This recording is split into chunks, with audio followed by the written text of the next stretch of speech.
morning, Pastor, First Lady, church family, and guests. I welcome you on behalf of the men of this card here at the Upland Church of God to our Father's Day program. What does a father's love mean to you? I'm going to read you all a poem that to me describes a father's love. This poem was written by Karen K. Boyer and is titled Silent Strong Dad.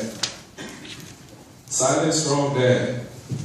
He never looks for praises. He's never one to boast. He just goes on quietly working for those he loves the most.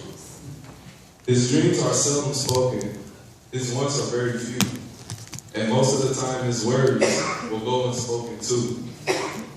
He's there, a firm foundation through all our storms of life, a sturdy hand to hold to in times of stress and strife.